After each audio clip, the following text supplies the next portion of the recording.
वंदे मातरम साथियों। भारतीय अर्थव्यवस्था के सीरीज में आप सभी लोगों का बहुत बहुत स्वागत है। अध्याय 7 पर हम लोग हैं, मुद्रास्फीति एवं व्यापार चक्र।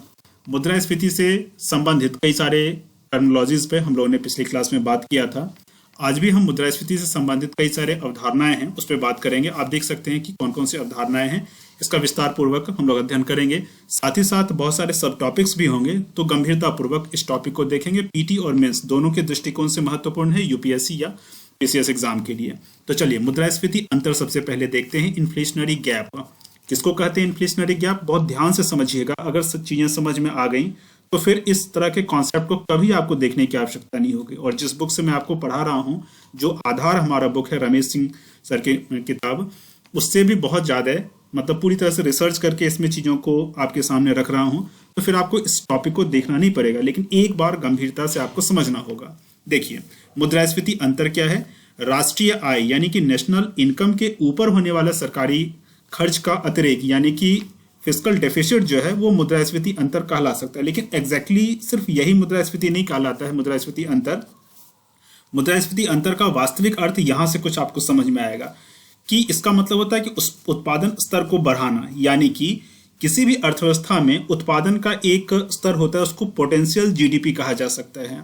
तो पोटेंशियल जीडीपी से ज्यादा अगर उत्पादन करना पड़ा किसी कारण से, तो उस स्थिति में मुद्रास्फीति अंतर की स्थिति उत्पन्न होती है। ठीक है, तो इसका आशय उत्पादन स्तर को बढ़ाना है, जो अंततः इस प्रक्रिया में मुद्रा की अतिरिक्त उत्पत्ति के कारण मूल्यों को बढ़ा देता है। अब ये लाइन जो है, इसको समझाने के लिए एक ग्राफ में यहां खींचता हूं, उससे ये लाइन जो है, ये सेकंड वाला लाइन, ये आपको पूरी तरह से समझ में आएगा और इसी से मुद्रास्फीति अंतर का कॉन्सेप्ट आपका क्लियर होगा।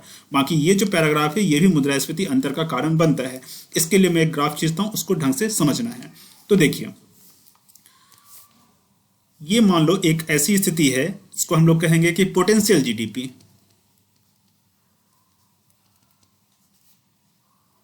पोटेंशियल जीडीपी का मतलब हो गया कि किसी भी अर्थव्यवस्था की मैक्सिमम कैपेसिटी, मतलब अपने फुल कैपेसिटी में कोई अर्थव्यवस्था जितना उत्पादन कर सकती है, तो उसका जो है पोटेंशियल जीडीपी वो कहलाता है। अपनी मैक्सिमम कैपेसिटी में उत्पादन करने को पोटेंशियल जीडीपी कहते हैं।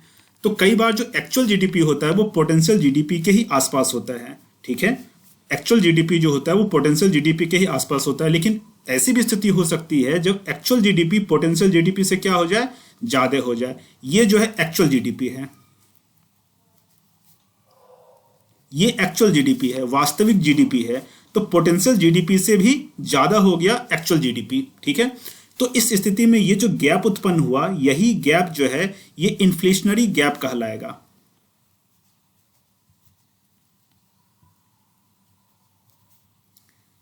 या फिर हम ये कह सकते हैं कि ये कंडीशन जो है इन्फ्लेशनरी गैप की स्थिति उत्पन्न करेगा। ठीक है, ऐसा क्यों होता है? ऐसा इसलिए होता है क्योंकि अगर पोटेंशियल से ज्यादा अगर उत्पादन हो रहा है, तो इसका मतलब है वर्कर्स के पास ये स्थिति क्या बनेगी। ये ऐसा स्थिति क्यों बनता है? तो इसमें ऐसा होता है कि वर्कर्स के पास ज्यादा धन होगा। क्यों ज्यादा धन होगा?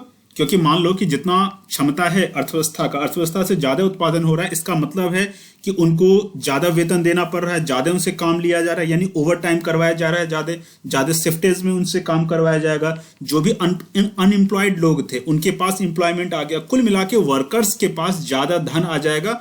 और आप जानते हैं कि अर्थव्यवस्था में वर्कर्स किनको कहा जाता है? सभी तरह के काम करने वाले लोग वर्कर्स ही कहलाते हैं। चाहे मैं कार्य कर रहा हूं, या फिर कोई रिक्शा खींचने वाला कोई काम कर रहा है, इंजीनियर कोई काम कर रहा है, डॉक्टर कोई काम कर रहा है, जिससे भी इकोनॉमिकल एक्टिविटी चलती है, वो सब श्रमिक कहलाते हैं किसी भी अर्थव्यवस्था में। ठीक है, तो वर्कर्स के पास ज्यादा धन यानी कि मार्केट में ज्यादा धन, और मार्केट में ज्यादा धन होगा, इसका मतलब क्या होगा? इसका अर्थ ये होगा कि मोर डिमांड, यानी कि ज्यादा मांग पैदा हो जाएगा, ज्यादा डिमांड पैदा हो जाएगा। ठीक है, डिमांड क्या होगा? हम कह सकते हैं कि डिमांड जो है बढ़ जाएगा। ठीक है, और ज्यादा अगर डिमांड हो गया तो निश्चित तौर पे इन्फ्लेशन होगा, यानी महंगाई हो जाएगा। ठीक है, लेकिन इस बात को आप ध्यान रखना कि पोटेंशियल जीडीपी से एक्चुअल जीडीपी ये बढ़ना और इन्फ्लेशनरी गैप की स्थिति उत्पन्न होना ये बहुत लंबे समय तक नहीं चलता है। क्योंकि होता यह है कि अगर ये स्थिति उत्पन्न होती है तो अर्थव्यवस्था जो है ओवर हीटिंग की स्थिति में आ जाती है। ठीक है, अगर ये स्थिति उत्पन्न होती है तो इकोनॉमी किस स्थिति में आ जाएगी? इकोनॉमी क्योंकि ये नॉर्मल स्थिति नहीं है, जितना पोटेंशियल उससे ज्यादा कितने समय तक, कम ही समय तक होगा। तो इसलिए इसको इन्फ्लेशन, क्योंकि इन्फ्लेशन भी बहुत ज्यादा लंबे समय तक नहीं रह सकता है, ठीक है। तो ओवर हीटिंग की स्थिति में होती है, गवर्नमेंट प्रयास करती है कि फिर से जो है क्या किया जाए, मैनेज चीजों को कर लिया जाए। अब इसी का एक उल्टा सिचुएशन देखेंगे, उसको डिफ्लेशनरी गैप कहते हैं। डिफ्लेशनरी गैप का मतलब ये होता है कि राष्ट्रीय आय के ऊपर कुल सरकारी खर्च में कमी, यानी कि जितना राष्ट्रीय आय है उससे कम सरकारी खर्च हो रहा है। इसका मतलब है कि कहीं ना कहीं फिस्कल सरप्लस की स्थिति हो जाती है, यानी कि जितना आमदनी हुई उसका पूरा पूरा खर्च नहीं किया जा रहा है। से अर्थव्यवस्था में मुद्रा अस्फीतिकारी स्थिति उत्पन्न हो जाती है। ऐसी स्थिति में मांग से अधिक उत्पादन होता है, अर्थात मांग में एक सामान्य गिरावट आती है। इससे आर्थिक गतिविधियों में कमी और अंततः वास्तविक जीडीपी में कमी आती है। तो पीछे जो आपने गैप ये देखा था, एक डायग्राम देखा था, इसी डायग्राम का उल्टा स्थिति उत्पन्न होगा तो उसको डिफ्लेशनरी गैप की स्थिति हम लोग कहेंगे, ठीक है। इस गैप से ही समझेंगे। फिर से एक ग्राफ ऐसे बनाते हैं, ये पोटेंशियल जीडीपी कहलाएगा। अच्छा, एक और बात, पोटेंशियल जीडीपी जितना होगा लगभग मांग भी वही होगा, ठीक है। अब एक्चुअल जीडीपी जो है कई बार तो इसके बराबर होगा, लेकिन कई बार ऐसा स्थिति हो सकता है कि पोटेंशियल जीडीपी से इसका गैप हो जाएगा, यानी कि जितना उत्पादन हो रहा है उससे कम मांग की स्थिति उत्पन्न होगी। जितना उत्पादन हो रहा है उससे कम मांग की स्थिति क्यों उत्पन्न होगी? जैसे पीछे आपने देखा था कि जितना नेशनल इनकम हो रहा है, नेशनल इनकम से कम सरकारी खर्च की स्थिति हो जाए, या फिर जितना मांग से अधिक उत्पादन पहले होता है, पहले मांग से अधिक उत्पादन और मांग में एक सामान्य फिर गिरावट उत्पन्न होगी। क्योंकि मांग से अधिक अगर उत्पादन हो रहा है, मांग से अधिक उत्पादन हो रहा है, इसका मतलब क्या है कि मांग कम है। मांग अगर कम है तो इकोनॉमिकल एक्टिविटी में फिर कमी होगी। इकोनॉमिकल एक्टिविटी में कमी हो रही है तो अंततः वास्तविक जीडीपी में कमी आ जाती है, यानी एक्चुअल जीडीपी में कमी आ जाएगी। इस बात को आप समझ पाए, ठीक है। तो यहां ये जो है ये डिफ्लेशनरी गैप ये वाला कहलाएगा।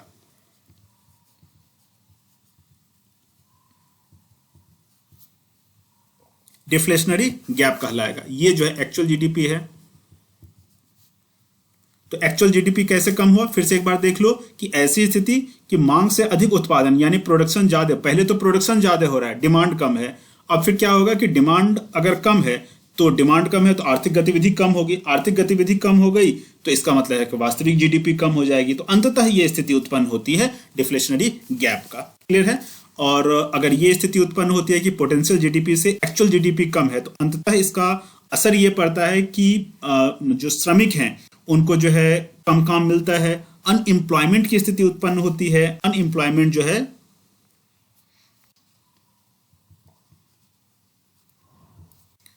अनएम्प्लॉयमेंट बढ़ जाएगा और भी अन्य स्थिति उत्पन्न होगी। डिमांड जो है वो क्या हो जाएगा, डिमांड घट जाएगा। इन सब स्थितियों में रिसेशन की स्थिति उत्पन्न होगी। रिसेशन की स्थिति उत्पन्न होगी। रिसेशन का मतलब होता है मंदी, आर्थिक मंदी, यानी कि reduced economical activity. Economic activity जो है वो कम हो जाएगी, ठीक है। और ये वाला जो स्थिति होता है ये अर्थव्यवस्था के लिए अच्छा या बुरा, तो कुछ स्थिति में अर्थव्यवस्था के लिए अच्छी स्थिति होती है, लेकिन बहुत लंबे समय तक नहीं होगी, क्योंकि अगर बहुत लंबे समय तक करेंगे तो इकोनॉमी जो है वो ओवर हीटिंग की स्थिति में आ जाएगी, ज्यादा जो है ताप की स्थिति में आ जाएगी। लॉन्ग टर्म के लिए समस्या है, ठीक है। लेकिन कम समय के लिए इन्फ्लेशन तो अच्छा ही है। अब हम आते हैं बाह्य गमन अंतर, यानी आउटपुट गैप। तो आउटपुट गैप का मतलब हुआ कि पोटेंशियल जीडीपी से एक्चुअल जीडीपी के बीच में जो गैप है, चाहे वो डिफ्लेशनरी स्थिति में हो या फिर इन्फ्लेशनरी स्थिति में हो, पोटेंशियल जीडीपी से एक्चुअल जीडीपी में अंतर यहां भी होता है, पोटेंशियल जीडीपी से एक्चुअल जीडीपी में अंतर यहां भी होता है। तो इसलिए दोनों स्थिति में ये जो है आउटपुट गैप कहलाता है। देखो, किसी अर्थव्यवस्था में एक्चुअल जीडीपी, एक्चुअल आउटपुट और पोटेंशियल आउटपुट के बीच में जो अंतर होता है उसको आउटपुट जीडीपी कहते हैं, आउटपुट गैप कहते हैं। यह अंतर इन्फ्लेशनरी गैप और डिफ्लेशनरी गैप दोनों दृष्टिकोण से हो सकता है, लेकिन जो किताब है, जिस किताब के आधार पर हम लोग पूरे लेक्चर को कर रहे हैं, उसमें आउटपुट गैप जो है वो डिफ्लेशनरी गैप से संबंधित बता दिया गया है, तो वहां थोड़ा एक एरर हो गया है। इस बात को चेक करने के लिए आईएमएफ का एक मैंने ये भी क्यूआर कोड लगा दिया, उस आईएमएफ के पेज पे आप पहुंच जाएंगे और वहां आउटपुट गैप के एक्चुअल जो डेफिनेशन है उसको भी आप देख सकते हैं। जो मैंने लिखा है वही वहां है, ठीक है, या उसके आधार पे यहाँ किया गया है। कई बार किताबों में थोड़ा एरर हो जाता है, तो उसको हमको ध्यान में रखना है। तो चलो इसका भी फिगर एक बार बना ही लें। दोनों स्थिति, एक तो ऐसा ये पोटेंशियल जीडीपी है, जीडीपी या फिर आउटपुट कह सकते हैं,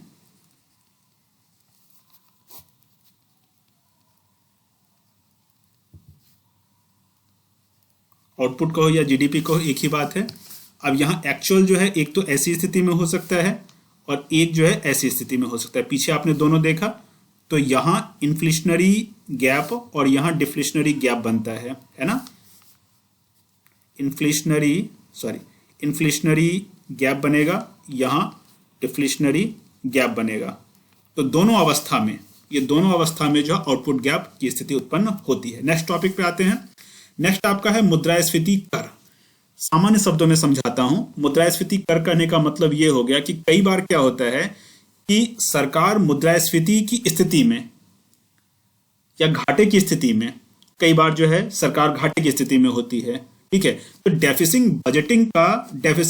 डेफिसिट फाइनेंसिंग का कॉन्सेप्ट अपनाती है, यानी कि घाटे का बजट ये कॉन्सेप्ट अपनाती है कि जितना आमदनी हुआ खर्च उससे ज्यादा हो रहा है, तो इस खर्च को पूरा करने के लिए गवर्नमेंट क्या करेगी कि अतिरिक्त मुद्रा छापेगी, ठीक है। सरकार अतिरिक्त मुद्रा छापती है। तो अतिरिक्त मुद्रा जब छापेगी तो क्या होगा कि सरकार के तो आय का साधन बन गया, सरकार का जो घाटा है वो मैनेज हो गया, घाटे का बजट हो गया। यानी सरकार घाटा उठा के क्या करती है, मतलब अपने बजट को मैनेज करती है। उसको डेफिसिट फाइनेंसिंग कहते हैं कि उत्पादन जितना पूरी अर्थव्यवस्था में हो रहा है उससे ज्यादा खर्च हो रहा है, उस खर्च को पूरा करने के लिए मुद्रा छापा जाता है, ठीक है।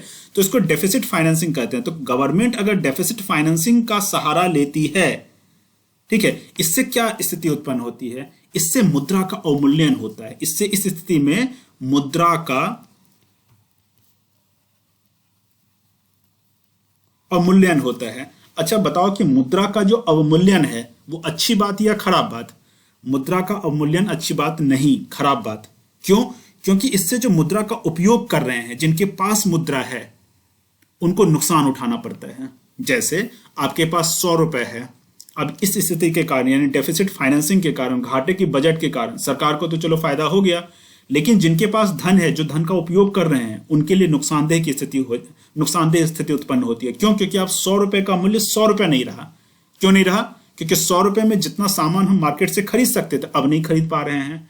तो उसको हम कह सकते हैं कि मुद्रा का अवमूल्यन हुआ, ठीक है। तो ये हम कह सकते हैं कि 100 रुपए का मूल्य अब 100 रुपया नहीं रहा। क्यों? क्योंकि सरकार अतिरिक्त मुद्रा छाप करके ऐसा कर रही है, अपने जो है घाटे के बजट की स्थिति को उत्पन्न कर रही है, डेफिसिट फाइनेंसिंग कर रही है।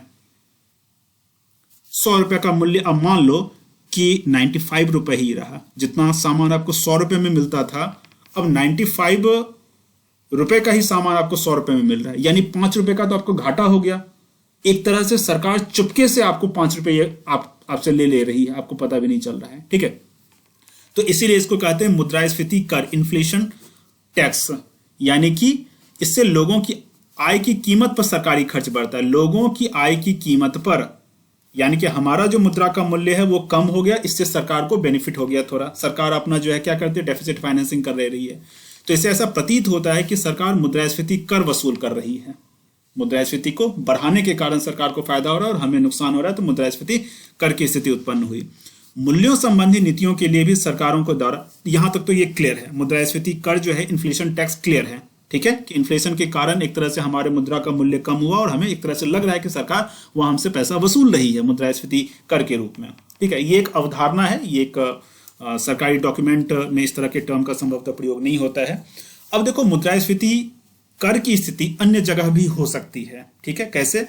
तो मूल्यों संबंधी नीतियों के लिए सरकारों द्वारा उसका उपयोग किया जाता है। इसके अंतर्गत कंपनियों को सरकार के द्वारा निर्धारित स्तर के वेतन वृद्धि होने पर मुद्रास्फीति कर के लिए कहा जाता है। तो निर्धारित स्तर के वेतन वृद्धि होने पर यानी कि मुद्रास्फीति कर कंपनियों पे भी अप्लाई किया जा सकता है। तो सामान्य स्थिति में, एक कंपनियों की स्थिति में सरकार अतिरिक्त पे करने के लिए कह सकती है, तो वहां भी मुद्रास्फीति कर इसको कहेंगे। अब एक नया टर्म हमारे सामने आया था, सैनोरेज। सैनोरेज उसी किताब में दिया गया है, तो मैंने सोचा एक्सप्लेन कर दें, बाकी प्रसंग बस एक्सप्लेन करना हुआ कि सैनोरेज भी कहीं ना कहीं जो है वो मुद्रास्फीति कर के रूप में देखा जाता है, बट एग्जैक्टली उसको ऐसा ना समझना। सैनोरेज को ऐसे सामान्य रूप से आप समझो। सैलरीज का मतलब ये हो गया कि difference between the value of currency और money and the cost of producing it. जैसे पहले क्या होता था कि वैल्यू करेंसी होती थी, वैल्यू करेंसी का मतलब समझते हैं। वैल्यू करेंसी का मतलब ये हो गया कि जैसे 100 रुपये का कोई मुद्रा है, 100 का, ठीक है। अब जितना उसका मूल्य है वास्तव में उस धातु का भी उतना ही मूल्य है, ठीक है। मान लो कि चांदी का एक सिक्का आप लेके जाते हैं और उसका मूल्य अंकित है उस पर 100 रुपये, 100 रुपये अंकित है और 100 रुपये का ही वो चांदी भी है, यानी कि चांदी के कारण उसका 100 रुपये वैल्यू है। ये नहीं कि गवर्नमेंट ने उसको कह दिया है कि भाई 100 रुपये इसको मान लो तो लोग मान लिए, रसीद रुपया, ऐसा नहीं। अभी क्या होता है, रसीद रुपया एक तरह से हमारे पास है, ठीक है। रसीद एक हमारे पास है, उसमें लिखा हुआ है कि ये 100 रुपये है, तो मान लिया कि 100 रुपये है, लेकिन उस रसीद को बनाने में तो 100 रुपये नहीं लगा। हो सकता है कि 100 रुपये के नोट को छापने में मान लो थोड़ी देर के लिए, मुझे एग्जैक्टली नहीं पता है, मान लो कि 5 रुपये लगता होगा, तो 95 रुपीज जो है वो एक तरह से सरकार का लाभ कहला सकता है, ठीक है। तो salaries is the difference between the value of currency और money and the cost of producing it. तो जितना का वैल्यू या करेंसी का वैल्यू है और उसको प्रोड्यूस करने में जो लगता है उसके बीच में जो डिफरेंस हुआ, ठीक है, उसको क्या कहते हैं, उसको इस टर्म से डिनोट किया जाता है। इसी किताब में ये एक टर्म दिया गया था, मुझे लगा कि इसको समझाना आवश्यक है, तो यहाँ द इकोनॉमिक टाइम्स के एक आर्टिकल से इसको समझाया। यहाँ मतलब आर्टिकल का कुछ पार्ट हमने लिया। अब हम आगे आते हैं। आगे है मुद्रास्फीति कुंडली। इसका मतलब है इन्फ्लेशन स्पाइरल। हिंदी में इसको ज़्यादा बढ़िया से समझ सकते हो, कुंडली वाला एक डायग्राम टाइप का बनेगा, मैं बताता हूँ, पहले इसको देख लेते हैं। यह स्थिति वेतन व मूल्य के बीच, वेतन और मूल्य के बीच अंतःक्रिया यानी इंट्रैक्शन के परिणाम स्वरूप, रिजल्ट के स्वरूप उत्पन्न होता है। इसमें वेतन मूल्यों को और मूल्य वेतन को ऊपर उठाते हैं, ठीक है। इस लाइन को ध्यान रखना कि वेतन मूल्य को आगे बढ़ाता है, मूल्य वेतन को ऊपर उठाता है। ऐसे कैसे होता है? ये इस तरह से कुछ होता है कि मान लो कि हाई वेज का डिमांड किया जा रहा है, ज्यादा वेतन का डिमांड किया जा रहा है। यहाँ वेतन का मतलब वेजेस समझना, जिसको श्रमिक को जो दिया जाता है ना श्रम के बदले, तो वो वेज हुआ, ठीक है। तो यहाँ वेतन मतलब सैलरी के संदर्भ में ना समझना, वेज के संदर्भ में समझना। तो वेज को बढ़ाने के लिए कहा जाता है श्रमिकों के द्वारा, ठीक है। और जब हाई वेज का डिमांड होता है तो इन्फ्लेशन बढ़ेगा या घटेगा?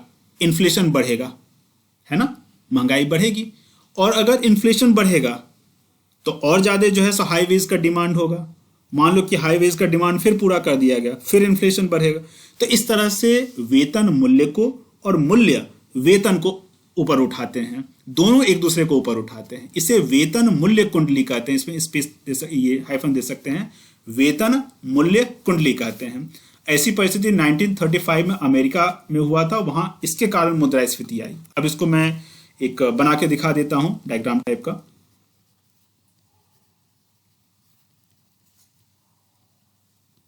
हाई वेज का डिमांड हो रहा है, ठीक है, हाई वेज का डिमांड हो रहा है। इससे इन्फ्लेशन क्या होगा? इन्फ्लेशन बढ़ेगा। इस तरह से ये हाई वेज जो है हाई इन्फ्लेशन को क्रिएट करेगा, और हाई इन्फ्लेशन जो है अगेन हाई वेज के डिमांड को क्रिएट करेगा। अगर हाई वेज का डिमांड पूरा हो गया तो अगेन ये इन्फ्लेशन को क्रिएट करेगा, ठीक है। अगर इन्फ्लेशन पूरा हो गया मतलब फिर से इन्फ्लेशन हो गया, ज्यादा महंगाई हो गई, तो लोग फिर से ज्यादा वेतन की मांग करेंगे।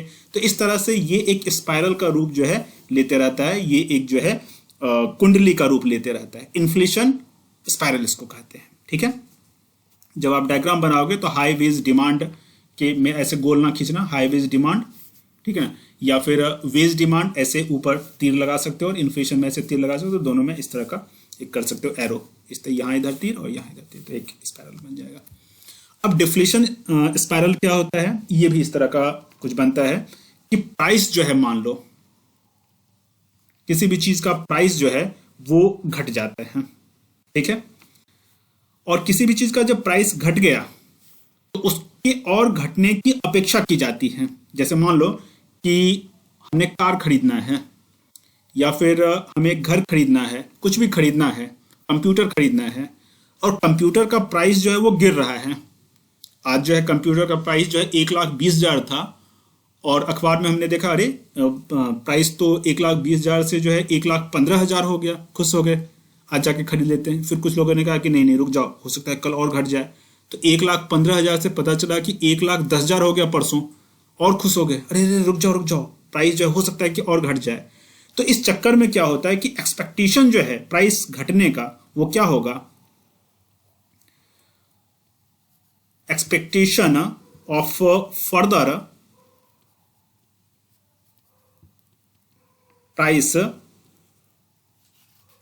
डिक्लाइन, ये बढ़ेगा या घटेगा, एक्सपेक्टेशन बढ़ने लगता है। ये एक्सपेक्टेशन जो है, एक्सपेक्टेशन बढ़ेगा, प्राइस जो है घटेगा और एक्सपेक्टेशन बढ़ेगा। एक्सपेक्टेशन किस चीज का बढ़ेगा कि प्राइस और घट जाए।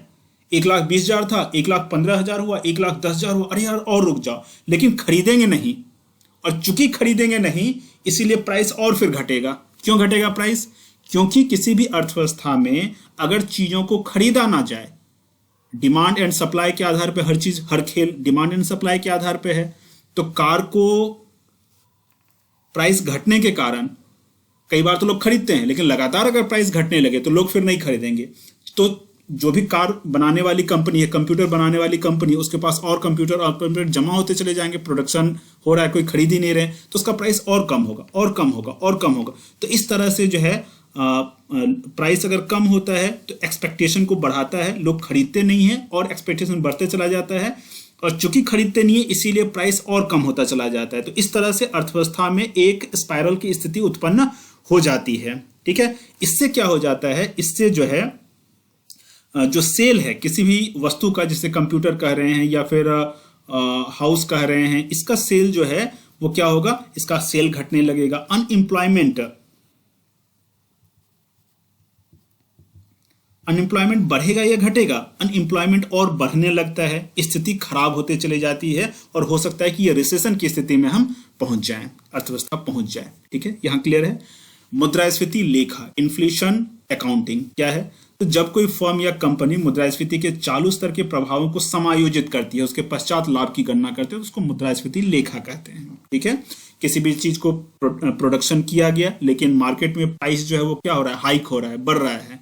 ठीक है, प्राइस अगर मान लो कि बहुत ज्यादा अगर बढ़ गया तो उसको क्या कर, एडजस्ट करना पड़ेगा। अगर एडजस्ट नहीं करेंगे, जैसे मैंने ही कोई, मान लो कि मैंने एक क्लासेस स्टार्ट किया, तो जब स्टार्ट किया था, या मुझे लोगों को जो देना पड़ा सैलरी वगैरह, टीचर को और कंप्यूटर पे जो काम करते हैं उनको और किन्हीं को, ठीक है। अब मान लो महंगाई बढ़ने लगी तो मैं क्या करूंगा कि मेरा जो आमदनी हो रहा है उसको महंगाई के अनुसार एडजस्ट करूंगा, तब तो पता चल पाएगा कि एग्जैक्टली मुझे कितना प्रॉफिट हुआ, है ना। तो महंगाई के प्रभावों के साथ जब एडजस्ट करते हैं उसके बाद जो निकल पाता है, ठीक है, तो ऐसे लेखा को, ऐसे अकाउंटिंग को इन्फ्लेशन अकाउंटिंग कहते हैं। ये सब स्थिति तब उत्पन्न होती है जब किसी अर्थव्यवस्था में बहुत हाई इन्फ्लेशन का दर बढ़ता चला जाए। लेकिन भारत में क्या है कि भारत में इन्फ्लेशन को लेकर के एक बहुत अच्छा कॉन्सेप्ट अपनाया गया है। अगले क्लास में मैं उसको बताऊंगा, उसको इन्फ्लेशन टारगेटिंग कहते हैं। यानी कि इन्फ्लेशन का एक टारगेट बना दिया गया है कि इन्फ्लेशन को हमें एडजस्ट रखना है, ठीक है। तो इसके कारण भारत में ऐसी स्थिति उत्पन्न नहीं होती है सामान्य रूप से। तो चलिए, ऐसे लाभ उस प्रतिष्ठान का वास्तविक लाभ फिर कहलाता है। आगे बढ़ते हैं। आगे है मुद्रास्फीति अधिमूल्यन, इन्फ्लेशन प्रीमियम। इसका मतलब क्या होता है? जैसे मैंने दो लोग हैं, एक बोरोवर है और एक जो है उधार देने वाला है, उधार लेने वाला है, दो लोग हैं, ठीक है। तो जो उधार देता है उसको ऋण प्राप्त होता है, ब्याज प्राप्त होता है। लेकिन मान लो कि जब उसने ऋण दिया था, इन्फ्लेशन अब बढ़ जा रहा है, बहुत ज्यादा इन्फ्लेशन बढ़ जा रहा है, ठीक है। तो क्या होता है कि अगर इन्फ्लेशन बहुत ज्यादा बढ़ जाता है तो जो ऋण प्राप्त करता है उसको फायदा हो जाता है। सपोज करो एक ऐसी स्थिति मान लेते हैं कि ए करके कोई व्यक्ति है, वो ऋण प्राप्त करता है, बोरोवर है, और बी है वो लेंडर है, यानी ऋण देने वाला है, ठीक है। और ए को जो है मान लो थोड़ी देर के लिए कि ब्याज के रूप में 100 रुपया देना था, थोड़ी देर के लिए मान लेते हैं कि ए ब्याज के रूप में बी को 100 रुपया देता। अब मार्केट में इन्फ्लेशन जो है, और ये स्थिति 2022 में है, 2022 में ऐसा है, मान लो कि 2023 तक ऐसा हो कि इन्फ्लेशन बहुत ज्यादा हो जाए, 100 रुपया का मूल्य 100 रुपया अब रहा नहीं। 100 रुपये में जितने वस्तुओं को हम खरीद पाते थे अब उतने वस्तुओं को नहीं खरीद पा रहे हैं। इसका मतलब है कि इन्फ्लेशन हुआ है, ठीक है, यानी कि मुद्रा का अवमूल्यन हुआ है। ठीक है। अगर ये बहुत बड़े स्तर पे हो जाता है तो 100 रुपया का उतना वैल्यू रहेगा ही नहीं जिसकी अपेक्षा बी कर रहा था। ठीक है, तो ऐसी स्थिति को हम लोग क्या कहते हैं, इन्फ्लेशन प्रीमियम कहते हैं, और यह स्थिति उत्पन्न होती है। आगे इसको देखते हैं और समझ में आपको आएगा। ठीक है, तो मुद्रास्फीति के कारण बोनस ऋण प्राप्तकर्ता को प्राप्त होता है। बोनस मतलब एक्स्ट्रा उसको बेनिफिट प्राप्त हो जाता है, इसी को मुद्रास्फीति अधिमूल्यन कहते हैं। यहाँ बी को हम बैंक भी मान सकते हैं, तो बैंक के साथ भी ऐसी स्थिति उत्पन्न होती है। बैंक के एग्जाम्पल से यहाँ आगे हम बढ़ेंगे। तो बैंकों के द्वारा अपने ऋणों पर जो ब्याज लगाया जाता है उसे नामित ब्याज दर कहते हैं, नॉमिनल इंटरेस्ट रेट कहते हैं। वो रियल इंटरेस्ट रेट नहीं होता है। जैसे मान लो कि जो भी दर तय किया गया है 4%, 5%, जो भी दर तय किया गया है उसको नॉमिनल इंटरेस्ट रेट कहते हैं। क्यों कहते हैं? क्योंकि जो इंटरेस्ट रेट है उसको जब इन्फ्लेशन से एडजस्ट करेंगे, इन्फ्लेशन के इफेक्ट से, इन्फ्लेशन के प्रभावों से जब उसको एडजस्ट करेंगे, तब जो निकल के आएगा वो रियल इंटरेस्ट रेट निकल के आएगा। क्योंकि 100 रुपए की अपेक्षा 2022 में थी, अब आगे जो है इन्फ्लेशन ऐसा हुआ कि 100 रुपए का 100 रुपया मूल्य रहा ही नहीं। अब 100 रुपया का मूल्य मान लो कि 85 रुपये हो गया, तो क्या हो गया, यहाँ घाटा हो गया ना, तो वास्तविक उसका लाभ तो 85 रुपीज ही हुआ। तो ये 85 रुपीज जो है वो रियल इंटरेस्ट है। अब रेट तय करेंगे इसके आधार पर। ठीक है, तो यहाँ इंटरेस्ट जो है वो 100 रुपया ना होकर के रियल में इंटरेस्ट कितना हो गया, 85 रुपीज ही माना जाएगा। तो ये जो 100 रुपये है ये एक तरह से नॉमिनल इंटरेस्ट है, और ये 85 रुपीज जो है वो रियल इंटरेस्ट है। इसके आधार पे इंटरेस्ट रेट तय होता है। ठीक है, तो यहाँ बैंकों के द्वारा अपने ऋणों पे जो ब्याज लगाया जाता है, ब्याज दर लगाया जाता है, उसे नॉमिनल ब्याज दर कहते हैं। नामित ब्याज दर को मुद्रास्फीति प्रभावों के साथ समायोजित यानी एडजस्ट करने पर जो ब्याज दर प्राप्त होता है उसको वास्तविक ब्याज दर कहा जाता है। इतनी बात समझ में आ गई? ठीक है, वास्तविक ब्याज दर नामित ब्याज दर से हमेशा कम होगा। पीछे हमने देखा कि 100 रुपये अगर नामित है तो वास्तविक कितना होगा, 85 ही होगा। ऐसा क्यों होता है? हमेशा कम ही क्यों होगा, ज्यादा क्यों नहीं होगा? क्योंकि सामान्य स्थिति में हमेशा इन्फ्लेशन कुछ ना कुछ तो रहता ही है, और जितना इन्फ्लेशन रहता है उसी के अनुसार एडजस्ट करना पड़ेगा। तो वास्तविक ब्याज दर जो है वो नामिक ब्याज दर से हमेशा क्या हो जाएगा, कम हो जाएगा।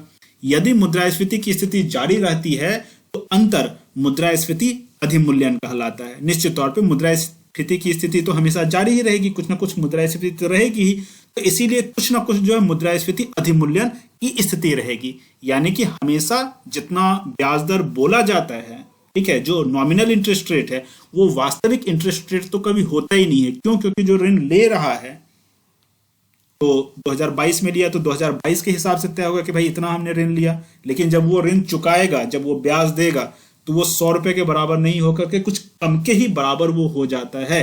मतलब वो दिखता है 100 रुपए के बराबर ही, लेकिन वास्तविक उसका मूल्य 100 रुपए रह नहीं जाता है। ठीक है, तो इसीलिए हमेशा ऋण प्राप्त करता इस स्थिति में हम देख सकते हैं कि अच्छी स्थिति में होता है। ठीक है, अगर मुद्रास्फीति बहुत ज्यादा बढ़ गई तो ज्यादा अच्छी स्थिति में रहेगा। बढ़ती मुद्रास्फीति अधिमूल्य ऋणदाता यानी लेंडर के मुनाफे में कमी को दर्शाता है। अगर मान लो कि मुद्रास्फीति बहुत बढ़ गई तो जिसने ऋण दिया था उसको ज्यादा नुकसान झेलना पड़ेगा। कई बार मुद्रास्फीति अधिमूल्य के प्रभाव को उदासीन करने के लिए ऋणदाता नामित यानी नॉमिनल ब्याज दर को क्या करता है, बढ़ा के रखता है।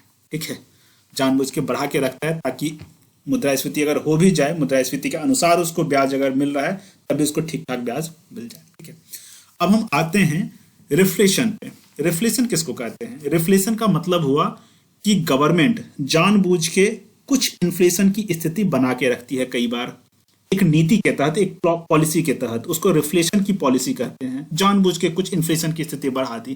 ठीक है, क्यों बढ़ा दी? अगर जानबूझ के कुछ इन्फ्लेशन की स्थिति को बढ़ा दी, कुछ इन्फ्लेशन को बढ़ा दी मंदी चक्र से अर्थव्यवस्था को उबारने के लिए, तो उससे क्या होगा कि उससे बेरोजगारी की स्थिति में थोड़ी एडजस्टमेंट हो जाएगा। मतलब रोजगार की स्थिति ज्यादा उत्पन्न होगी, डिमांड की स्थिति थोड़ी ज्यादा उत्पन्न होगी, मुनाफे की स्थिति ज्यादा उत्पन्न होगी, अर्थव्यवस्था को थोड़ा ज्यादा फायदा हो जाएगा।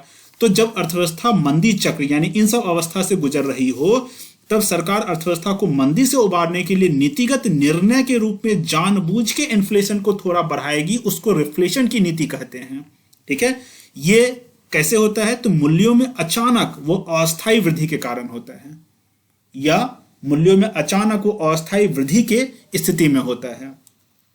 इस स्थिति में जैसा कि मैंने बताया कि बेरोजगारी क्या होगी, घटेगी, यानी रोजगार बढ़ेगा। मांग क्या होगा, मांग बढ़ेगी। सरकारें इसके लिए अपने व्यय को बढ़ाती है। हाँ, अब ये जो रिफ्लेशन है, रिफ्लेशन का टूल क्या होता है, कैसे ये काम किया जाता है, तो इसके लिए ब्याज अपने व्यय को बढ़ाती है, अपने खर्च को बढ़ाती है। अब मार्केट में पैसा जब ज्यादा आएगा तो खुद ब खुद मुद्रास्फीति हो जाएगी, मतलब थोड़ा सा जो है मुद्रास्फीति क्या हो जाएगी, वो बढ़ी जाएगी। ठीक है, मूल्यों में बढ़ोतरी होगी। कर में कटौती करती है, करके ब्याज दरों में कटौती आदि का सहारा लेती है। कुल मिलाकर के मार्केट में पैसा थोड़ा सा ज्यादा प्रवाहित हो। ठीक है, और मार्केट में ज्यादा पैसा प्रवाहित होगा तो खुद ब खुद जो है अर्थव्यवस्था मंदी से उबरेगी। उच्च स्तर की वृद्धि पर अतिरिक्त मुद्रा मुद्रित भी, मतलब मुद्रा प्रिंटिंग तक किया जाता है ताकि मार्केट में पैसा ज्यादा पंप किया जा सके। तो चलिए, आज का हमारा क्लास इतना ही है। मैं उम्मीद करता हूं कि आज की क्लास में जितनी भी बातों को हम लोगों ने किया वो पूरी तरह से आपको समझ में आया होगा। फिर भी अगर कोई कॉन्सेप्ट ऐसा हो जो समझ में ना आ रहा हो तो आप कमेंट कर सकते हैं, अगले क्लास में उसको सॉल्व कर दिया जाएगा। वंदे मातरम। आइए, टेलीग्राम चैनल से आप जरूर जुड़ जाएं। इसके अलावा इकोनॉमिक क्लास सपोर्ट करके एक अलग से व्हाट्सएप ग्रुप आपके लिए बनाया गया है। 249 रुपीज वन टाइम पेमेंट करके आप इसमें जुड़ सकते हैं। आपको जितने भी क्लास के PDF हैं वो सब पीछे के और अभी के और आगे के भी वो सब इसमें मिल जाएंगे। कुछ अपडेटेड मैटर अगर भविष्य में आता है तब भी इस ग्रुप में जुड़े हुए बच्चों को वो मिल जाएगा। A4 साइज में भी अगर निकाला जाता है तो वो भी इनको मिल जाएगा। इसके अलावा क्लास से रिलेटेड जो भी डाउट है वो भी आपको उसकी सुविधा रहेगी, कभी भी आप फोन करके संपर्क करके पूछ सकते हैं। अलग से इसके लिए सेशन भी किया जाएगा ताकि जो भी डाउट हो एक साथ उसको सॉल्व करवा दिया जाए। इससे अगर आपको जुड़ना है तो इस नंबर पे अपने नाम और अपने डिटेल के साथ आप मैसेज करेंगे। मिलते हैं फिर हम अगले क्लास में। जय हिंद, वंदे मातरम।